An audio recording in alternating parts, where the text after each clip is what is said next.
Good morning everyone and welcome to Unacademy Judiciary.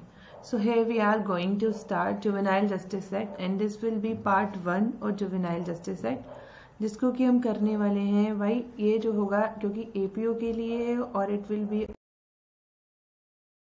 हम detail में करेंगे इम्पोर्टेंट एस्पेक्ट्स हम सब पढ़ेंगे लेकिन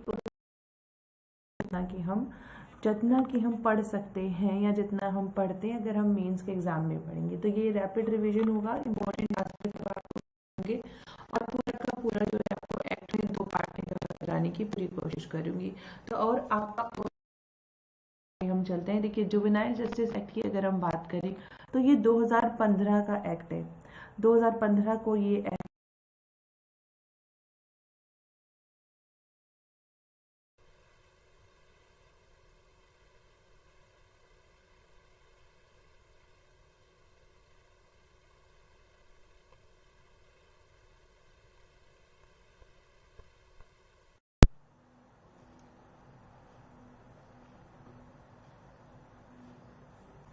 हाँ जी, तो क्या हमारे पास कोई ऐसा एक्ट नहीं था जिसको हम जेजे एक्ट बोल सकते या कभी कोई एक्ट बना ही नहीं किया जुवेनाइल्स के लिए। और ये जुवेनाइल्स होते कौन हैं जिनके लिए हमने ये एक्ट बनाया है, उसी के रिगार्डिंग हम आज सब पढ़ने वाले हैं। तो देखो सबसे पहली बात तो क्योंकि इस एक्ट का नाम जुवेनाइल जस्टिस एक्ट है तो हमें बट ऑब्वियस सी बात है ये पता होना चाहिए कि जुवेनाइल्स कौन होते हैं जिनके लिए हम ये एक्ट पढ़ रहे हैं, वो हैं कौन। ठीक है, तो सबसे पहले तो हमें ये पता होना चाहिए। देखो जुवेनाइल की अगर हम बात करें तो जुवेनाइल को सेक्शन 2 क्लोज 35 में बताया गया है। ठीक है, क्योंकि हम यहाँ क्या पढ़ रहे हैं, juvenile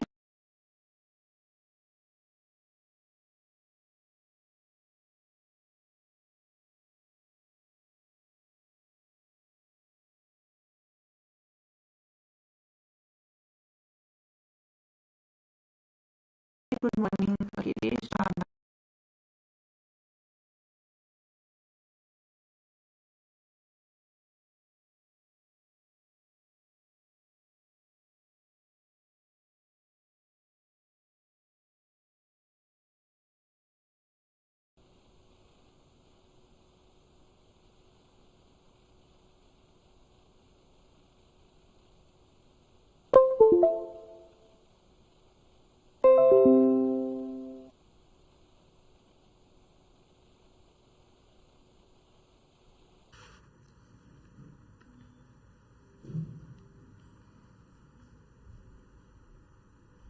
Am I audible? Am I audible? Am I audible now?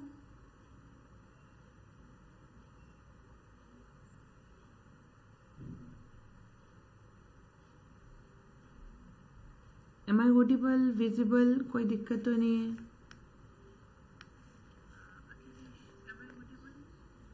ठीक है, चलो। तो देखो जुवेनाइल जस्टिस एक्ट क्या बता रहा है, जुवेनाइल जस्टिस एक्ट 2015।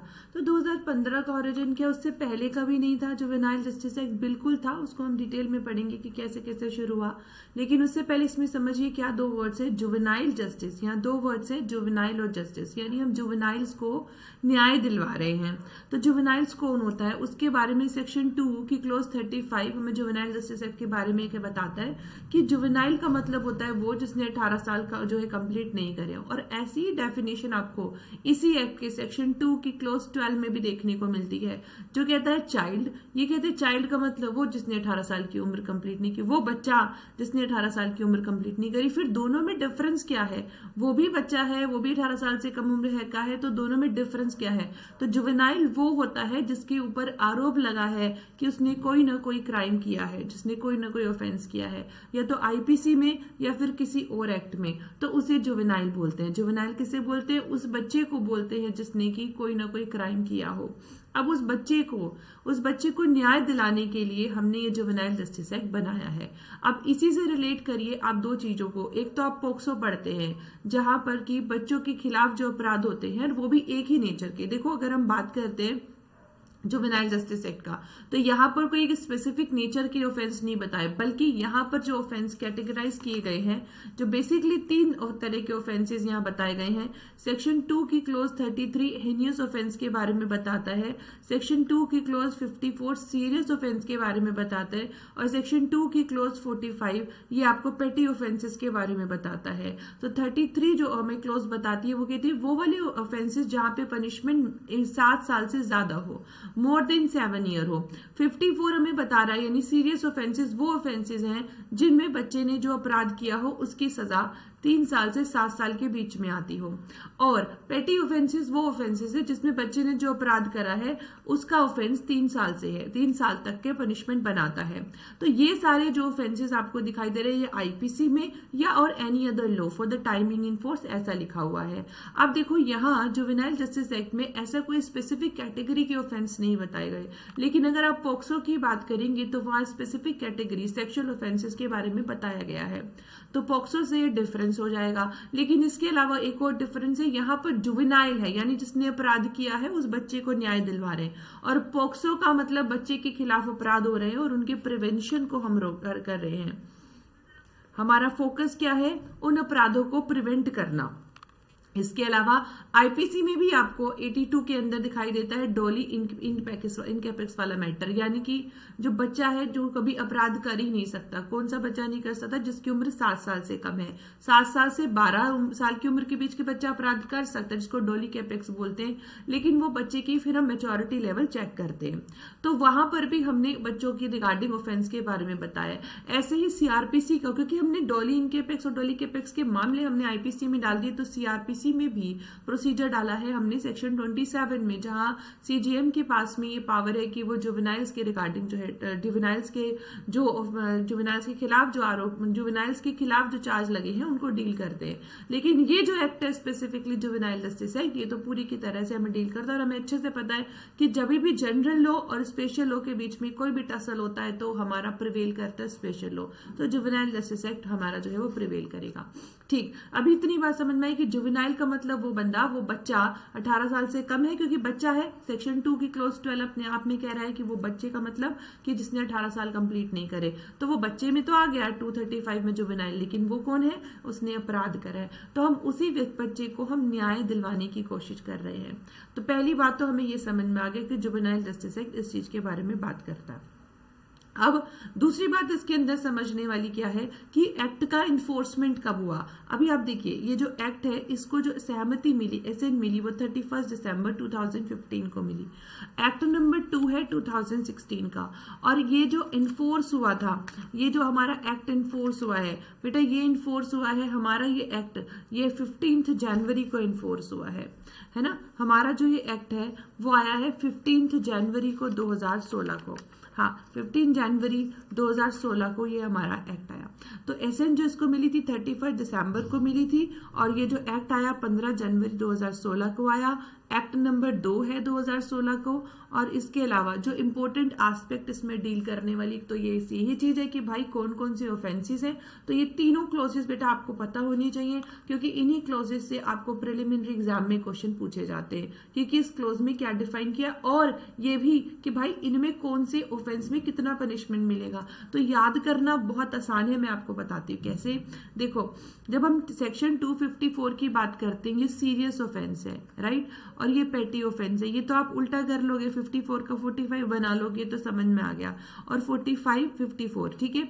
और ये 33 डबल है, तो डबल का मतलब 2 ही डिजिट है और वो भी सेम। और इसके साथ एक आप याद रख लो, सेक्शन 2 की क्लोज 13, ठीक है। तो सेक्शन 2 की क्लोज 13 क्या है, ये उन बच्चों को बताती है जिन बच्चों ने क्या किया है, जिन बच्चों ने कोई अपराध किया है, यानी child in conflict with law, child in conflict with law section 2 की क्लोज 13 में बताया गया। अब जब सेक्शन 2 की क्लोज 13 में child in conflict with law बताया गया, तो आप इससे याद रखना कि 33 में जो हमारे हेनियस ऑफेंस बताए गए हैं। तो ये बच्चा जो है जिसने अपराध किया है उसने हालांकि इन तीनों में से कोई भी अपराध किया होगा तो वो child in conflict with law में आ जाएगा, चाहे वो पेटी ऑफेंस किया हो, चाहे सीरियस ऑफेंस किया हो, चाहे हीनियस ऑफेंस किया है, वो आ जाएगा child in conflict with law में। क्योंकि child in conflict with law का मतलब ये होता है वो बच्चा जिसके खिलाफ ये आरोप है कि उसने या तो उसने कोई ना कोई क्राइम किया है, उसने कोई ना कोई क्राइम किया, क्राइम उसने कोई भी किया होगा। अच्छा, इसमें अब आप याद रखना जब हम आगे पढ़ेंगे तो मैं आपको पूरा child in conflict with law नहीं, सेक्शन 2 क्लॉज 13 ऐसा बोलूंगी ताकि हमें क्लोज भी याद हो जाए और ताकि हमको ये भी याद रहे कि हम child in conflict with law के बारे में बता रहे हैं। और child in need of care and protection की बात करें तो बेटा उसमें सेक्शन 2 की क्लॉज 14 में बताया गया है child in need in care of protection. अब child in need of care and protection जो है ना बच्चे, उसमें बहुत सारी चीजें बताई गई हैं। गुड मॉर्निंग आरबी जी, गुड मॉर्निंग। जो child in need of care and protection है उसमें ना बहुत सारी मतलब डेफिनेशंस के अंदर बहुत सारी चीजें हमें बताई गई हैं child in need of care and protection के बारे में। टोटल 12 मीनिंग है, टोटल जो है उसके अंदर 12 मीनिंग दिए हुए हैं, यानी कि 12 मीनिंग में 12 मीनिंग में हमारे पास में child need of care and protection के बारे में बताया गया है। हाँ, अभी स्टार्ट हुई है क्लास, ज्यादा टाइम नहीं हुआ है बेटा, अभी स्टार्ट हुई है, बस आप बाद में देखना, वैसे मैं रिवाइज कराऊंगी तो आराम से आपको याद हो जाएगा, नो नीड टू वरी।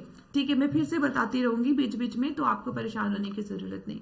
तो सेक्शन 2 की क्लॉज 14 हमें बताती है child in need of care and protection. तो यहाँ 12 प्रकार की बातें बताई गई कि कौन कौन से बच्चे होंगे जो child in need of care and protection में। अब इसमें नाम से हमें पता चल रहा है जिन बच्चों को उनके पेरेंट्स ने छोड़ दिया हो, जो गली में हमें ऐसे घूमते नजर आ रहे हैं, कोई उनका सहारा नहीं है, जो बच्चे एम्प्लॉयड होंगे और उनको हो सकता है हजार्डस नेचर के फैक्ट्री में या कहीं ऐसा लगाया हुआ है, जो बैगिंग कर रहे हैं। ठीक है, इसमें बहुत सारी चीजें आ जाएंगी जो कि मैंने आपको बताया ना, 12 आप देखोगे फर्दर जो सब क्लोजेस हैं 12 हैं जिनमें कैटेगराइज किया गया है कि कौन कौन बच्चा child in need of care and protection में आ जाएगा।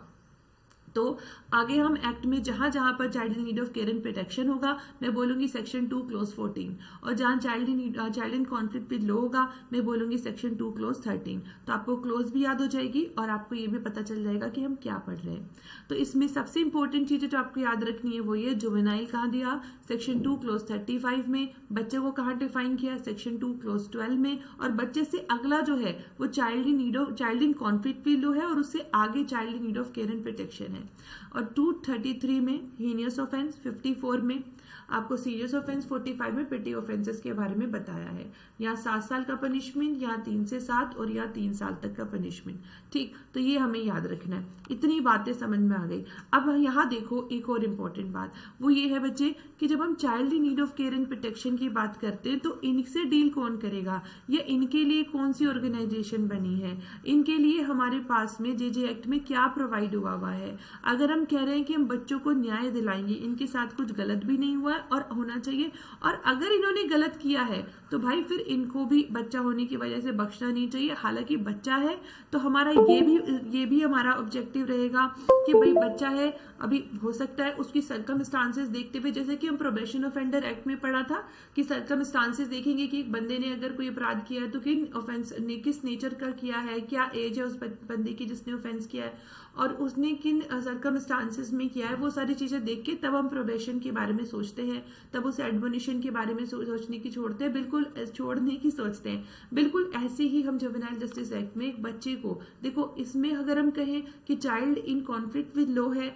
तो हम उसे देखेंगे कि उसे पनिशमेंट की जहां तक बात है बच्चे, तो यहाँ पर हमने वेरियस इंस्टीट्यूशंस बनाए हुए हैं जिन इंस्टीट्यूशन में बच्चे को ये सिद्ध हो जाने के बाद कि हाँ इसने अपराध किया है वहां भेजेंगे, जेल में भेजेंगे 18 ईयर्स के बाद।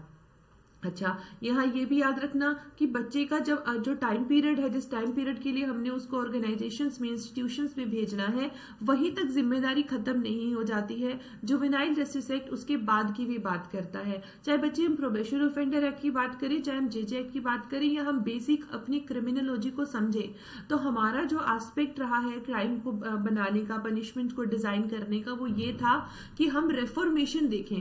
मतलब ऐसा नहीं कि एक व्यक्ति को व्यक्ति ने अपराध करा है तो वो अपराधी हमेशा के लिए हो गए, एक स्टिग्मेटाइजेशन कर दिया, हमेशा के लिए उसके ऊपर तमगा लगा दिया कि भाई तुम अपराधी हो। ऐसी चीज नहीं करनी है, बल्कि रेफॉर्मेशन के बारे में सोचे। जैसे कि गांधी जी ने कहा कि भाई अपराध से घृणा करो, अपराधी से नहीं। तो एक इंसान अपनी एक विशिष्ट परिस्थितियों में, परिवेश में ही एक वो अपराधी बनता है या अपराध करने को मजबूर होता है। तो वो समझते हुए हमें क्या करना है, हमें ऐसी फिर से उसको सिचुएशन देनी है ताकि वो खुद से सुधर सके, खुद में सुधार ला सके। तो सिर्फ और सिर्फ एक 18 साल पूरे हो जाने के बाद खत्म नहीं हो जाएगा यहाँ पे ऑब्जेक्टिव ऑर्गेनाइजेशन का या जे बोर्ड का। बोर्ड क्या होता है हम पढ़ेंगे अभी। बल्कि उसके बाद एक बच्चे को फिर से सोसाइटी के साथ भी इंटीग्रेट करना है। ये भी एक अच्छा ऑब्जेक्टिव है जो हमें जेजे एक्ट देता है। तो इंटीग्रेशन के बारे में भी, हमारे री इंटीग्रेशन के बारे में भी हमें जेजे एक्ट बताता है। और जैसे कि हम हिंदू अडॉप्शन एक्ट है, हिंदू अडॉप्शन एक्ट के अंदर हम अडॉप्शन के बारे में पढ़ते हैं। तो जेजे एक्ट ने एक ना कह सकते हो क्योंकि यूनिवर्सल लॉ है, यूनिफॉर्म लॉ है, तो उसने एक जेजे एक्ट ने एक अडॉप्शन के प्रोसीजर को भी अपने अंदर इंक्लूड किया है। तो जेजे एक्ट सिर्फ दो ही चीज के बारे में बात नहीं करता कि child in need of care and protection है, बच्चे को जरूरत होगी तो उसकी हम देखेंगे, और अगर बच्चे ने अपराध किया है तो child in conflict with law 213 और 214 के बारे में नहीं, और भी बहुत सारी चीजें जेजे एक्ट इंक्लूड करता है। अडॉप्शन को देखता है और इसके अलावा फिर से वापस से बच्चे को सोसाइटी के साथ में जोड़ने में भी ये देखने की कोशिश नहीं करता, देखता ही है। तो रिफॉर्मेशन पर भी बहुत ज्यादा, रिफॉर्मेशन के बाद रीइंटीग्रेशन पर भी हमारा जेजे एक्ट जो है फोकस करता है। तो सिर्फ हम कहें सेक्शन 213 से डील करता है, सेक्शन 214 से डील करता है, नहीं होगा, बल्कि अडॉप्शन के प्रोसीजर को, अडॉप्शन को भी जेजे एक्ट देखता है। और इसके अलावा बच्चे को फिर से इंटीग्रेट करना है सोसाइटी में, तो उसके लिए भी ये प्रोसीजर देखता है। और अगर बच्चे के साथ कुछ अपराध तो हमने बता दिए, इनके अलावा कोई और अपराध, जैसे मान लीजिए पोर्नोग्राफी कोई मटेरियल बच्चे के लेकर के, बच्चे की एक्टिविटी को लेकर के कोई छुपा के बैठा है, तो उसके खिलाफ भी अपराध बन गया, उसने अपराध कर दिया बच्चे के खिलाफ, तो उसका प्रोसीजर भी होगा। तो बहुत सारी चीजें जेजे एक्ट में दी हुई हैं। सिर्फ दो ही बातें कि child in conflict with law 213 और 214 child in need of care and protection तक ये सीमित नहीं है, बहुत सारी चीजें जेजे एक्ट में दी गई हैं। अब देखो, जब हमने कहा child in conflict with law है, जिसने अपराध करा, अपराध की 3 कैटेगरी है। तो ये बच्चे ने अपराध करा है, इसको डिसाइड कौन करेगा, उसके लिए हमारे पास बच्चे जेजे बोर्ड है, ठीक है, juvenile justice board. JJ board का मतलब जुवेनाइल जस्टिस बोर्ड है।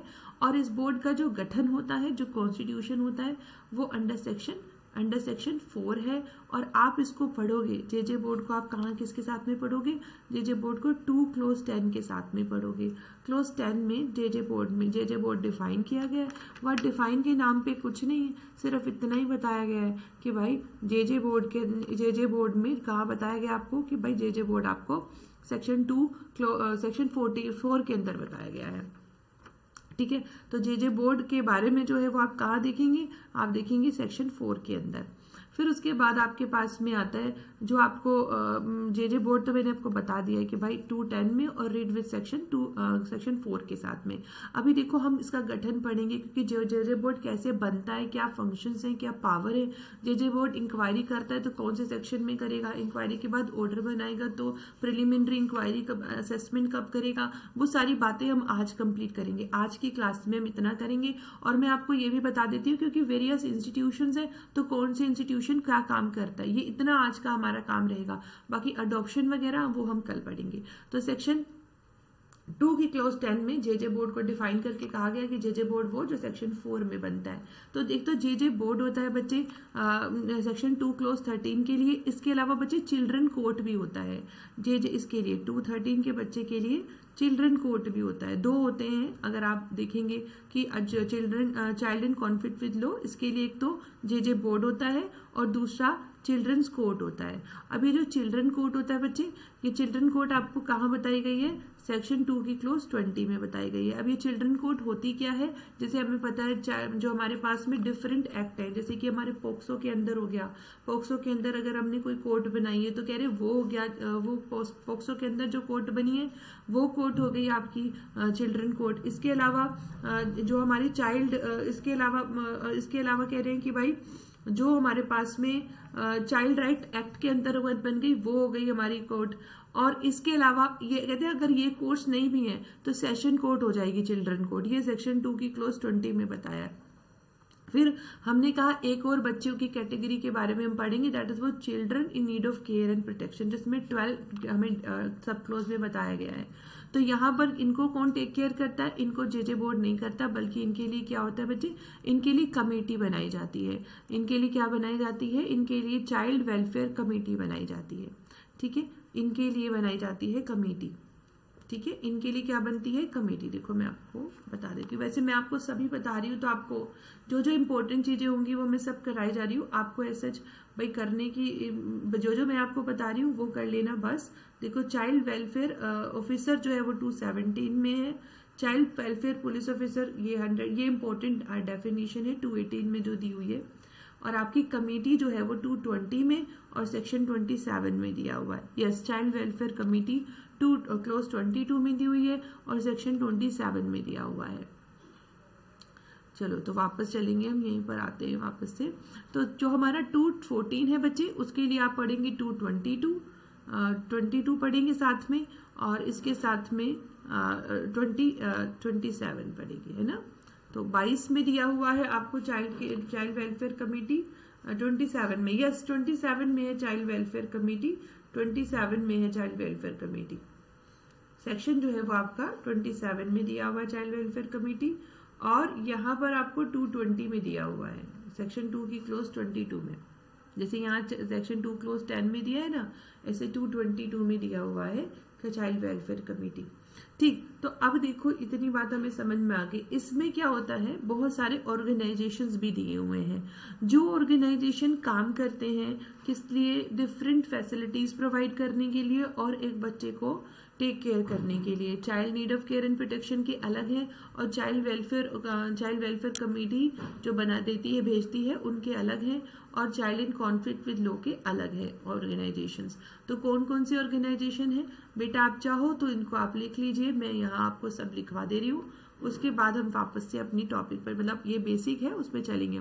देखो चाइल्ड केयर इंस्टीट्यूशन की अगर आप बात करो बच्चे, तो आपको सेक्शन 2 की क्लोज 22 में बताया गया चाइल्ड केयर इंस्टीट्यूशंस क्या होते हैं। फिर आप उसमें देखेंगे सेक्शन 2 की क्लोज 14 में आपको ऑब्जर्वेशन होम बताया है, जिसको हम आप पढ़ेंगे, सॉरी ये 214 में आपको ऑब्जर्वेशन होम नहीं, ये आपको चिल्ड्रंस होम बताया है, ये चिल्ड्रंस होम है।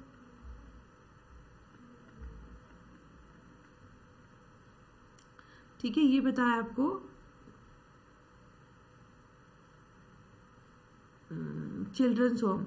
चिल्ड्रंस होम जो है वो आपके 214 के लिए होता है। एक मिनट रुको, मैं ना यहाँ पे एक चार्ट टाइप बना देती हूँ ताकि आपके लिए फिर इजी हो जाएगा उसको समझ पाना। देखो ये हो गया आपका, सबसे पहले 221 में बताया गया है चाइल्ड केयर इंस्टीट्यूशन। हाँ एक मिनट, नहीं 2 का 14 चिल्ड्रन होम नहीं, 2 के 14 के लिए चिल्ड्रन होम है। 2 का 14 तो बच्चे child in need of care and protection है, उसके लिए चिल्ड्रन होम है, वही अभी लिख रही हूं मैं। 221 में आपको दिखाई देगा क्या, चाइल्ड केयर इंस्टीट्यूशन। ठीक है, यहाँ पे आपको चाइल्ड केयर इंस्टीट्यूशन मिलते हैं। उसके बाद में आपके सामने सबसे पहले आता है बेटा चिल्ड्रन होम। चिल्ड्रन होम ये आपको 219 में पढ़ना है, और ये सेक्शन 50 के साथ में, और 219 ये आपका 214 के लिए है। जो 214 के लिए वो मैं आपको बता रही हूँ, यानी child in need of care and protection के लिए।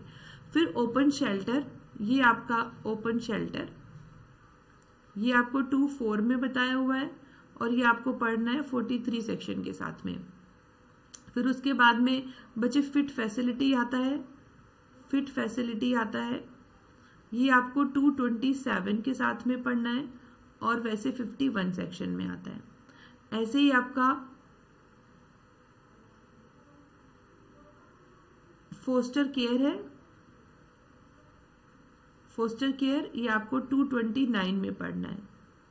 ठीक है, फोस्टर फैमिली है, ये आपको 230 में पढ़ना है। ये सारे जो है बच्चे, चाहे वो चिल्ड्रन होम हो, चाहे वो ओपन शेल्टर हो, चाहे वो आपका चिल्ड्रन होम हो, ओपन शेल्टर हो, या आपका फिट फैसिलिटी हो, फिट फैसिलिटी हो या फोस्टर केयर हो, फोस्टर फैमिली हो, इस ग्रुप फोस्टर केयर हो, ग्रुप फोस्टर केयर भी है। ये आपका 232 में आता है। और एक आपका एक और चीज है फिट पर्सन, ये फिट फैसिलिटी था ना, ऐसे ही फिट पर्सन है। ये सारे बच्चे किसके लिए है? Fit person 228। ये सारे के सारे आपको child in need of care and protection के लिए, ये आपके 214 के लिए हैं। ठीक है, तो ये देखो नाम से समझ में आ रहा है चिल्ड्रन होम। चिल्ड्रन होम का मतलब बच्चे को घर जैसा परिवेश दे रहे हैं। ओपन शेल्टर यहाँ पर उसको रेजिडेंशियल फैसिलिटी दे रहे हैं। फिट फैसिलिटी बच्चे के ओवरऑल डेवलपमेंट को दे रहे हैं। फोस्टर केयर बच्चे को, छोटा बच्चा है उसकी जो है बिल्कुल एक फैमिली की तरह देखभाल करना। फोस्टर केयर और फैमिली में अदर देन अडॉप्टिव, ना तो वो अडॉप्टिव फैमिली है बच्चे, जय श्री कृष्ण कृष्ण, ना तो वो अडॉप्टिव फैमिली है ना उसकी बायोलॉजिकल फैमिली है, अदर देन बायोलॉजिकल या अडॉप्टिव फैमिली में उसको रखते हैं। ग्रुप फोस्टर केयर यहाँ पर हो गया। फिर फिट पर्सन जो फिट फैसिलिटी में हम देंगे। तो ये तो बच्चे 214 के लिए हैं। और जो 213 यानी कि children in child in conflict with low है, उसके लिए कौन कौन से होंगे? उसके लिए सबसे पहले तो बच्चे ऑब्जर्वेशन होम आता है जो आपको 240 में दिखाई दे रहा है और सेक्शन 47 के साथ पढ़ना है। और उसके लिए आपके पास में स्पेशल होम आते हैं, नाम से समझ में आ रहा है। स्पेशल होम 256 में दिया हुआ है और सेक्शन 48 के साथ में पढ़ना है।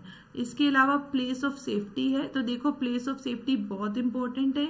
इवन जब जे बोर्ड इंक्वायरी कर रहे होते हैं देन ऑल्सो जो बच्चे को रखा जाता है वो प्लेस ऑफ सेफ्टी में रखा जाता है। तो प्लेस ऑफ सेफ्टी 246 में आपको दिया हुआ है और ये आपको 246 में दिया है। इसके अलावा स्पेशलाइज्ड अडॉप्शन एजेंसी भी हमें चाइल्ड केयर इंस्टीट्यूशन 221 में बताए गए हैं, जो कि आपको अडॉप्शन एजेंसी है तो वो अडॉप्शन से रिलेटेड काम करती 257 में सेक्शन 65 के साथ में। बाकी एक जो है आपका फिट फैसिलिटी, फिट फैसिलिटी बच्चे दोनों में ही आता है। फिट फैसिलिटी आपका child in need of care and protection 214 के लिए भी और 213 के लिए भी है।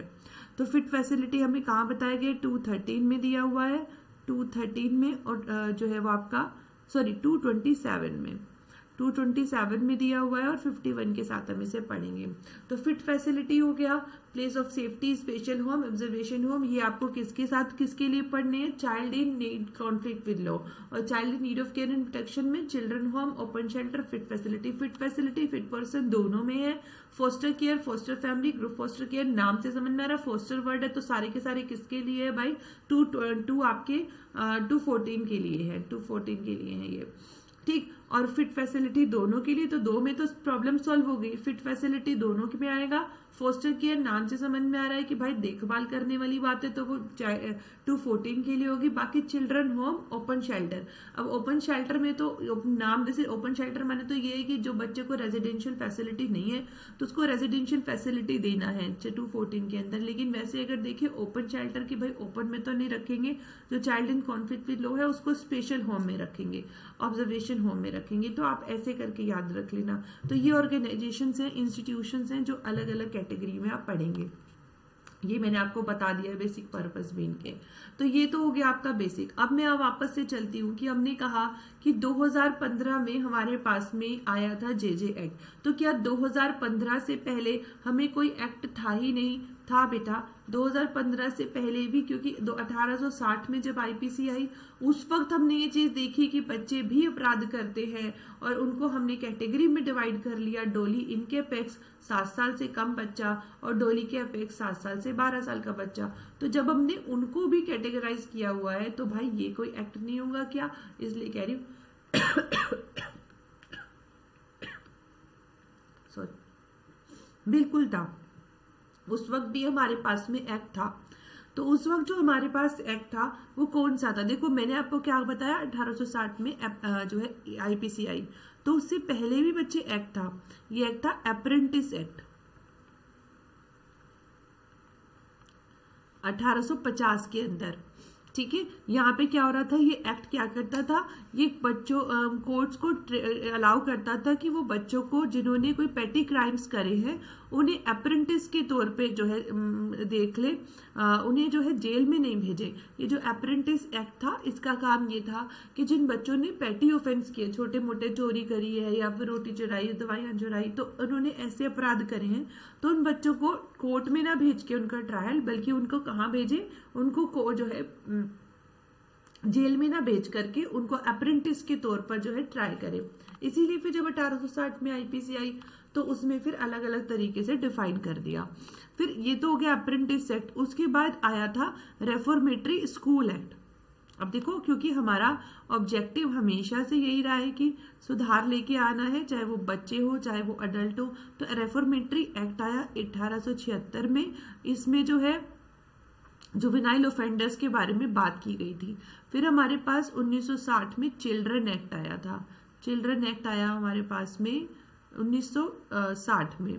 ठीक, फिर जेजे एक्ट जो पहला आया था बच्चे, वो 1986 में आया था। पहला जेजे एक्ट 1986 में, यानी first uniform law for the whole country regarding juvenile, तो उनको जस्टिस दिलाने के लिए वाज पास्ड इन 1986। फिर उसके बाद में देखो क्या हुआ, जैसे हम डोमेस्टिक वायलेंस एक्ट के अंतर्गत पढ़ते हैं कि हमने रेटिफाई किए थे चार्टर को। तो जब चार्टर 1992 में चार्टर हमने रेटिफाई किए, उसके बाद में हमारी कमिटमेंट बने, गवर्नमेंट ऑफ इंडिया ने convention on the right of child भी जो है रेटिफाई किए। तो उसके बाद में फिर इंडिया का कमिटमेंट बन गया कि ये सब एक्ट तो आने पड़ेंगे। उसके बाद जेजे एक्ट आया 1986 में, 1992 में आ गया था ना कन्वेंशन। तो उसके बाद में रिपील करके 2000 में हमने एक्ट बनाया। तो 2000 के बाद में हमारा जो एक्ट अब फिलहाल जो हमें देखने मिलता है कि भाई उसको हमने रिपील कर दे 2015 में लेके आए। अब 2015 में जो हमारा 2006 में भी आया, ठीक है ना, इससे पहले 2000 आया। 2000 के बाद 2000 में आने के बाद उसको अमेंड कर दिया गया, अमेंड किया गया 2006 में, फिर उसको 2011 में, लेकिन वो सफिशिएंट नहीं थे। तो उसके बाद 2015 में हमारे पास में ये एक्ट आया। 2015 का जो एक्ट था उसको क्योंकि हमें पता है कि निर्भय का जो एक वो बहुत बड़ी जो ट्रेजेडी हुई, तो दुर्घटना तो नहीं, उससे भी बहुत हम सब जानते हैं। तो वो जो गलत हुआ कृत्य, घनघोर कृत्य जिसे मैं कहूँगी हुआ, हीनियस से हीनियस ऑफेंस, तो उसके बाद बहुत ज़्यादा वाइड स्प्रेड जो उसके अगेंस्ट जो थे, जो विरोध हो रहा था, उसी के रिगार्डिंग 2015 में हमारा ये एक्ट आया था। और फिर उसमें अब जो लेटेस्ट अमेंडमेंट आया है बच्चे, वो 2021 में आया है। तो एग्जाम में हो सकता है पूछ लें, जो लेटेस्ट अमेंडमेंट आया वो 2021 में आया है। वो एक्ट नंबर 23 था, ठीक है, एक्ट नंबर 23 था। और ये 1 सितंबर 2022 से इन्फोर्स हुआ। तो इसकी डेट याद रखना, आरजीएस का एग्जाम दो या राजस्थान एपीओ का दो या किसी भी का दो, तो ये याद रखना, इसका जो अभी रिसेंट अमेंडमेंट आया वो 1 सितंबर 2022 से इन्फोर्स हुआ। 2021 में आया act number, amendment act number 2021 वाले का 23 था, ठीक है। तो ये हो गया हमारा एक बेसिक चीज हमने पढ़ ली। तो मैंने आपको बताया कि हमने क्या किया था, रेटिफाई किया, हमने ना रेटिफाई किया। तो जुवेनाइल जस्टिस एक्ट को हमने क्यों बनाया 2000 में, क्योंकि हमने रेटिफाई किया था क्या, कन्वेंशंस। जैसे कि हमने आपको मैंने आपको डोमेस्टिक वायलेंस एक्ट में भी के दौरान भी ये बात बताई थी। एक तो United Nations standard minimum rules for the administration of juvenile justice को रेटिफाई किया गया था, जिनको बीजिंग रूल्स बोलते हैं। हेग कन्वेंशन को रेटिफाई किया गया था, और भी बहुत सारे इंटरनेशनल इंस्ट्रूमेंट्स को रेटिफाई किया गया। उसकी वजह से हमारे पास में ये जो है एक्ट आया था 2000 का, जो हम अमेंडमेंट करके लेके आए थे।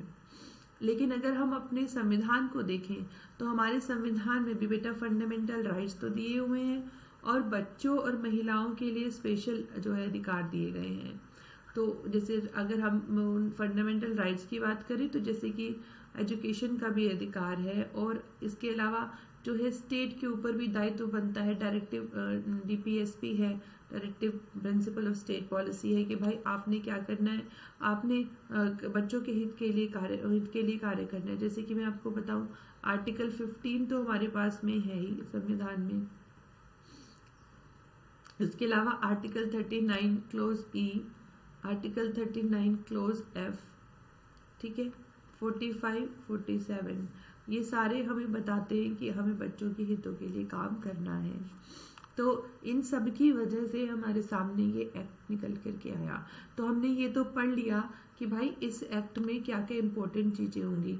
देखो अब इसके जो एक्ट का अगर आप नेचर देखें तो क्या ये एक्ट अपने आप में कंप्लीट है? यस, क्योंकि इसका प्रियम्बल ही कहता है कि I am here to consolidate the law, I am here to consolidate the law. तो दोनों बच्चों देखो इसमें अगर आप प्रियम्बल जनरली हम इग्नोर करते हैं, बट इसका प्रियम्बल भी इतना अच्छा है बच्चों, बहुत अच्छे से इन्होंने समझा दिया है। अगर हम इस प्रियम्बल को समझ लेंगे तो हमें पूरा एक्ट समझ में आ जाएगा कि किसके लिए बना है। तो ये एक्ट कंसोलिडेट करने के लिए बना है, अमेंड करने के लिए बना है। क्या अमेंड करने के लिए, क्या कंसोलिडेट करने के लिए? वो कानून जो बच्चों के लिए बनाए गए हैं। कौन से बच्चे जिनके ऊपर आरोप है कि उन्होंने काम गलत अपराध किया है, यानी 213, वो बच्चे जिनको की केयर एंड प्रोटेक्शन की जरूरत है, यानी 214, और टोटल ग्राउंड्स कितने हैं? 12 ग्राउंड्स यहाँ दिए हैं। By catering to their basic needs, तो हमने उन्हें उनके खिलाफ उनके लिए, उनके हितों के लिए काम तो करना है, लेकिन उनकी बेसिक नीड्स को ध्यान में रखना है। इसी वजह से बेसिक नीड्स को ध्यान में रखना है, इसीलिए हमने observation home, special home, foster care facility, open shelter, ये सब चीजें बनाई हुई हैं ताकि उनको प्रॉपर केयर भी हो सके, प्रोटेक्शन हो, डेवलपमेंट हो, ट्रीटमेंट हो, और सोशल रीइंटीग्रेशन भी हमारा पर्पस है। इसके अलावा देखो भाई इंटीग्रेशन आप करोगे कैसे? बच्चों को एक्ट कंप्लीट होने में कितनी क्लास होंगी? खुशी में आज और कल में मैक्सिमम जितना भी इंपॉर्टेंट पॉइंट है आपका सब कंप्लीट करा दोगे, आज और कल मिला के, ठीक। तो बाय अडॉप्टिंग, तो आप कैसे करेंगे? चाइल्ड फ्रेंडली अप्रोच आप बनाएंगे। उसमें जो भी मैटर आप देखेंगे बच्चों से रिलेटेड, चाहे वो सेक्शन 2 क्लोज 13 का हो बच्चा, चाहे सेक्शन 2 क्लोज 14 का हो, उन दोनों ही बच्चों को देखने के लिए आप क्या करेंगे? बेस्ट इंटरेस्ट ऑफ चाइल्ड को ध्यान में रखेंगे। तो बेस्ट इंटरेस्ट ऑफ चाइल्ड हमने सेक्शन 2 क्लोज 9 में बताया है, इंपॉर्टेंट क्लोज है, डायरेक्ट क्वेश्चन आ सकता है कि बेस्ट इंटरेस्ट ऑफ चाइल्ड कहाँ डिफाइन है। अब ये होता क्या है? जैसे कि हमें नाम से ही पता चला रहा है, बच्चे का सर्वोपरि हित, तो बच्चे का हित किस में है वो हमें देखना है। और इसके अलावा हम रिहेबिलिटेशन की भी बात करते हैं, और इंस्टीट्यूशंस एंड बॉडीज का भी हम एस्टैब्लिश करेंगे। तो जो जो चीजें मैंने अभी तक आपको बताई वो सारी बातें इस हमारे प्रियम्बल में दिखाई दे रही हैं। तो ये सब चीजें भी देखो हमने कर लिया ना, ये सब चीजें। और ये देखो जनरल असेंबली में हमने जो है एसीड किया था 11 दिसंबर को, तो उसके बाद ये 2000 का एक्ट आया। तो ये सारी चीजें हो गई। बाकी ये सब कन्वेंशन में हमने पार्टिसिपेट करा, ये सब हमने पढ़ लिया है। एक्ट का अगर सेक्शन 1 देखोगे बच्चे, तो सेक्शन 1 हमें पता है इसका नाम देखो, जुवेनाइल जस्टिस एक्ट नहीं है, इसका नाम है juvenile justice care and protection of children. Care भी कर रहे हैं हम, प्रोटेक्शन भी कर रहे हैं। ये पूरे इंडिया में है, यहाँ पे अब नहीं है। Jammu and Kashmir reorganisation act 2019 के बाद पूरे इंडिया पर एप्लीकेबल है। हाँ बड़ा एक्ट तो है, बट कोई बात नहीं, इसको हम बहुत सरल, जो जो चीजें मैं बता रही हूँ ना बच्चे, बस वो नोट करते जाना, इंपॉर्टेंट। कब से इन्फोर्स में आया? 15 जनवरी 2016 से इन्फोर्समेंट में आया। फिर यहाँ देखो, notwithstanding anything containing any the law for the timing in force, कह रहे हैं कि the provision of act shall apply to all matters concerning children need of care and protection and children conflict with law, including क्या क्या करेंगे? बच्चे को apprehend करेंगे, डिटेन करेंगे, प्रोसिक्यूशन, पेनल्टी, इम्प्रिजनमेंट, ये सारी बातें भी अगर हमें देनी होंगी तो देखेंगे। इसके अलावा प्रोसीजर एंड डिसीजन, बच्चे के अडॉप्शन, रीइंटीग्रेशन, रिहेबिलिटेशन से रिलेटेड। तो ये सारी बातें जो हमने अभी पढ़ी बच्चे, वो यहाँ तक कंप्लीट हो जा रही हैं। अब देखो इसके अंदर आप डेफिनेशन में चलोगे ना, और मुझसे पूछोगे कि मैम इतनी सारी डेफिनेशन है, हम कितनी डेफिनेशन याद कर सकते हैं? तो बच्चे देखो इसमें डेफिनेशन तो नो डाउट हमें 61 डेफिनेशन दी हुई है। उन 61 में ऑल दो देखो मैं ऐसे बोलूँ कि मैं बता रही हूँ कि यही आएंगी, तो वो सही नहीं रहेगा। एग्जाम में कुछ भरोसा नहीं, कहीं से भी आ सकती है, लेकिन जैसा हम अपने एक्सपीरियंस पे बताएंगे उस हिसाब से सबसे पहली डेफिनेशन ही इंपॉर्टेंट बन जाती है। अबेंडेंट चाइल्ड, जिस बच्चे को छोड़ दिया गया।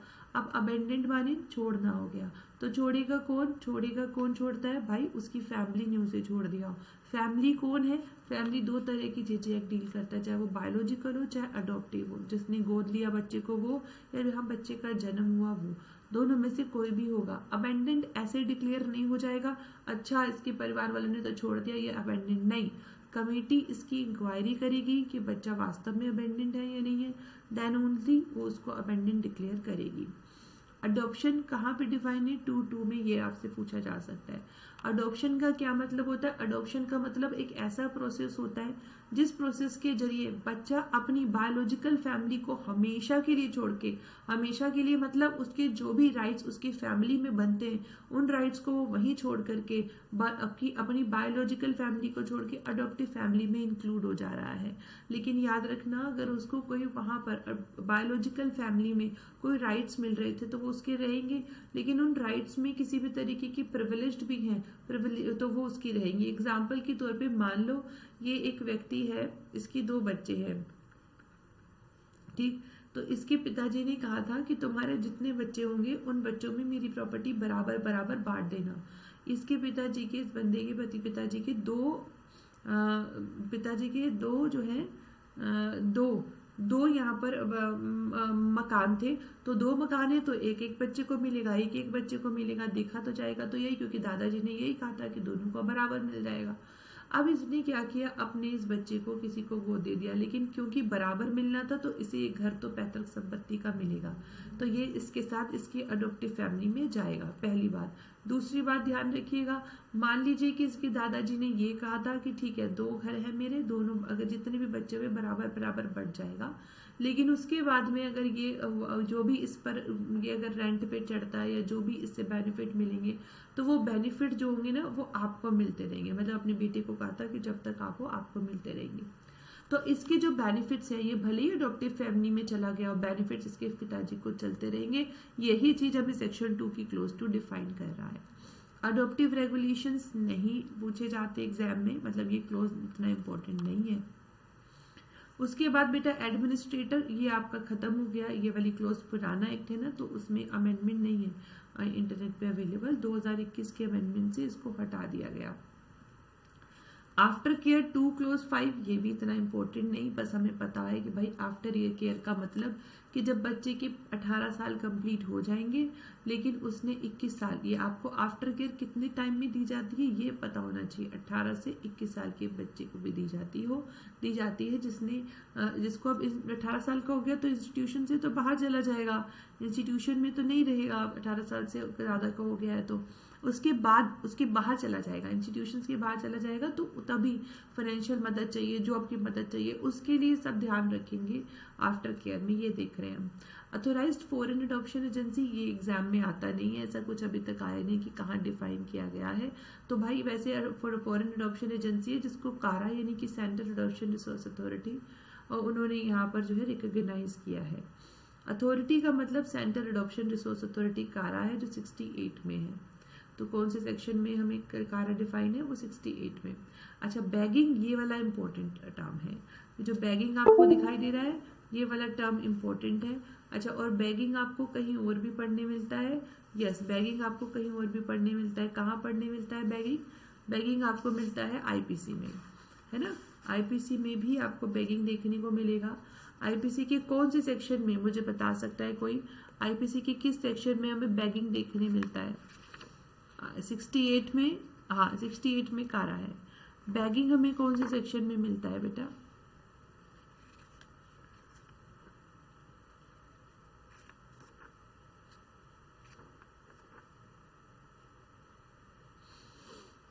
आईपीसी के किस सेक्शन में बैगिंग मिलता है?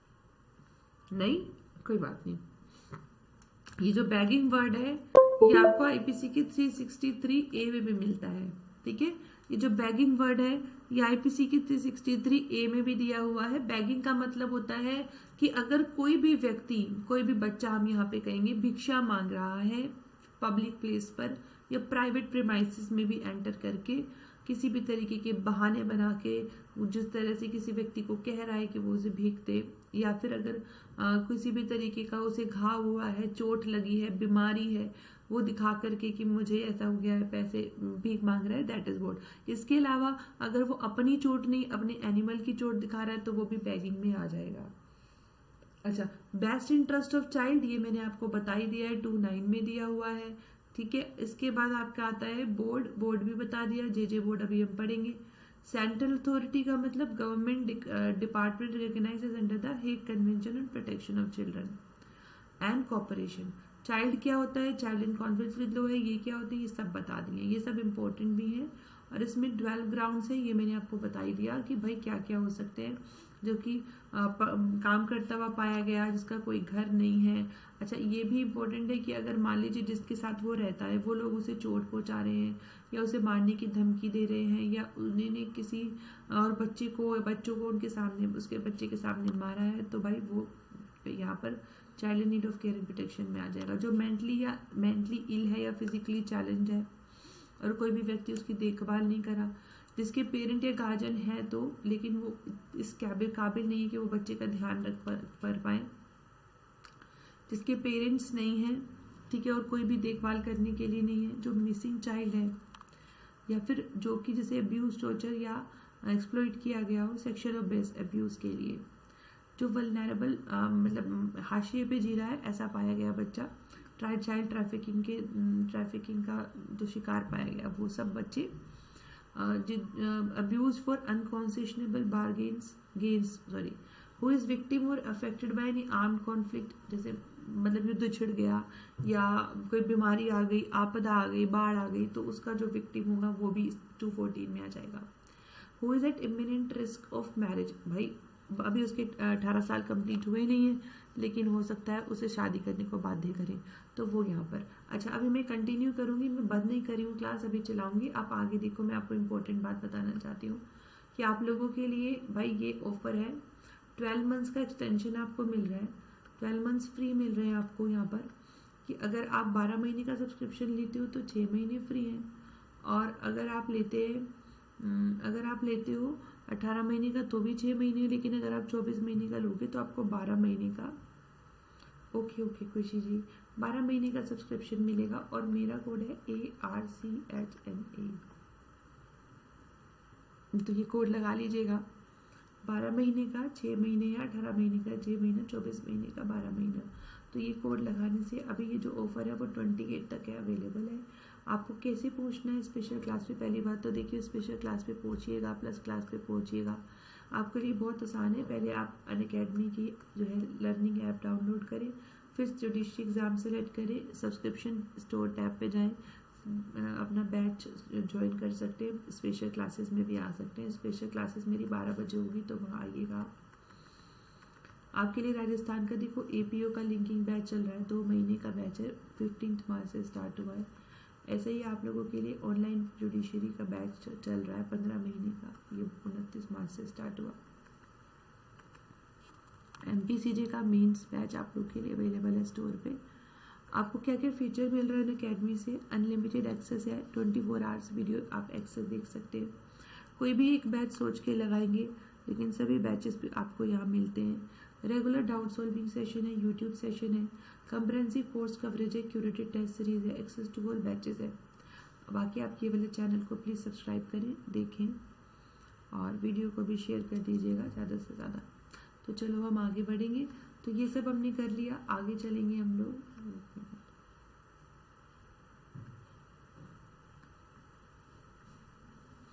तो चाइल्ड फ्रेंडली का मतलब, चाइल्ड फ्रेंडली नहीं पूछा जाया गया वैसे अभी तक भी, भाई इस तरह का बिहेवियर, ऐसा कंडक्ट, ऐसा प्रैक्टिस, प्रोसेस या एटीट्यूड जब ह्यूमन हो, कंसिडरेट हो, and the best interest of child हो।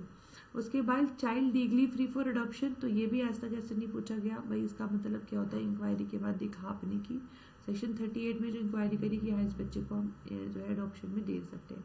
Child welfare officer, child welfare police officer, ये मैंने आपको बता दिया। चिल्ड्रन होम बता दिया है, चिल्ड्रन कोर्ट भी बता दिया।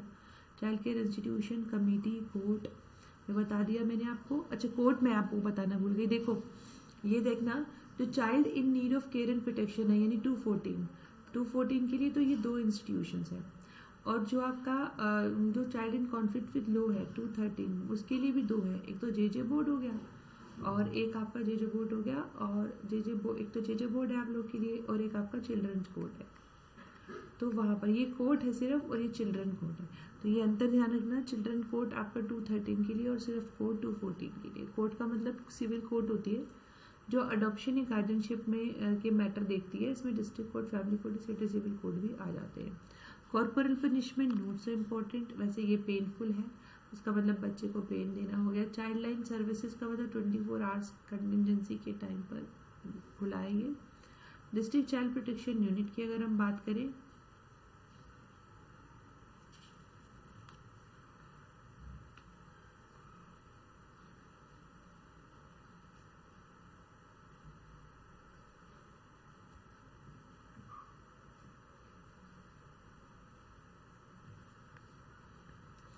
डिस्ट्रिक्ट चाइल्ड प्रोटेक्शन यूनिट क्या होता है, ये चाइल्ड प्रोटेक्शन यूनिट होती है डिस्ट्रिक्ट के लिए जो कि स्टेट गवर्नमेंट एस्टैब्लिश करते हैं। District child protection unit district child state government establish करते हैं। Fit facility we have done, ठीक है, फिट फैसिलिटी कर लिया। Fit person, foster care, foster family. Guardian पे आ जाइए, तो गार्जियन का मतलब होता है नेचुरल गार्जियन या फिर कोई और पर्सन जो कमेटी की ओपिनियन में या बोर्ड की ओपिनियन में बच्चे के एक्चुअल चार्ज को देख सकते हैं। ग्रुप फोस्टर केयर भी हमने कर लिया। हेनियस ऑफेंस मैंने आपको पहले ही बता दिया। इंटर कंट्री अडॉप्शन, देखो अडॉप्शन दोनों ही तरीके के हैं, इन कंट्री मतलब इंट्रा कंट्री भी और एक्स्ट्रा टेरिटोरियल भी, दोनों आएंगे। Juvenile we have done. Narcotic drug ये जो एनडीपीसी में दिया मतलब वही है। नो ऑब्जेक्शन सर्टिफिकेट का मतलब सर्टिफिकेट जो कारा इशू करती है अडॉप्शन के लिए ना। नो रेजिडेंट इंडिया जिसको holds an Indian passport and is presently residing abroad for more than 1 year. Indian passport तो है लेकिन 1 साल से ऊपर हो गया, वो बाहर रह रहा है, उसको एनआरआई बोल रहे हैं। नोटिफिकेशन जो ऑफिशियल गजट पे नोटिफाई होता है। Observation home, open shelter, orphan. Orphan वो हो गया जो कि जिसके की बायोलॉजिकली अडॉप्टिव पेरेंट्स नहीं है या जिसके लीगल गार्जियन उस बच्चे का देखभाल करने के लिए तैयार नहीं है। ओवरसीज सिटीजन ऑफ इंडिया एक पर्सन जिसको सिटीजनशिप एक्ट में रजिस्टर किया गया। पर्सन ऑफ इंडियन ओरिजिन इसका मतलब वो पर्सन जिसके लीनियन एंसेस्टर जो है वो या फिर इज और वो इंडियन नेशनल। पेटी ऑफेंसेस कर लिया आपने। Place of safety prescribe by rules हो गया। प्रोबेशन ऑफिसर का मतलब वही है जो प्रोबेशन ऑफेंडर एक्ट पे है या फिर legal come probation officer appointed by state government under district child protection unit. Respected adoptive parent जिनको देना है बच्चे को। उसके अलावा पब्लिक प्लेस का मतलब जो इमोरल ट्रैफिक में बताया। रजिस्टर्ड का मतलब हो गया चाइल्ड केयर इंस्टीट्यूशन या एजेंसीज जो कि रजिस्टर्ड है। रिलेटिव का मतलब तो समझ में आ ही गया हमें। परमानेंट अंकल और आंट, मेटरनल अंकल और आंट, ये सब लोग आ जाएंगे। स्टेट एजेंसी का मतलब state adoption resource agency. Serious offence बता ही दिया था। स्पेशल जुवेनाइल पुलिस यूनिट ये बता दिया था कि इंपॉर्टेंट है। Special home, special adoption agency, ये सब डन। स्पॉन्सरशिप का मतलब सप्लीमेंट्री सपोर्ट देना फाइनेंशियल या अदरवाइज टू द फैमिलीज ताकि वो medical, educational and development needs जो बच्चे की देख सके। स्टेट गवर्नमेंट आप जानते हैं। सरेंडर्ड चाइल्ड का मतलब ये देखो ये इंपॉर्टेंट डेफिनेशन है। सरेंडर्ड चाइल्ड का मतलब वो बच्चा जिसको कि पेरेंट्स ने उसको छोड़ दिया या गार्जियन ने उसको छोड़ दिया किसको, कमेटी को, क्योंकि वो अपनी फिजिकली इमोशनली सोशल फैक्टर की वजह से बच्चे का टेक केयर नहीं कर पा रहे, उसे सरेंडर्ड फैमिली कहते हैं। जो भी वर्ड यहाँ डिफाइन नहीं है, डिफाइंड नजर है तो उनके वही मीनिंग होंगे। तो आज हम बस यहीं तक रखते हैं। मैंने बेसिक आपको पढ़ा दिया। कल बोर्ड, कमेटी और बाकी इंस्टीट्यूशन का अडॉप्शन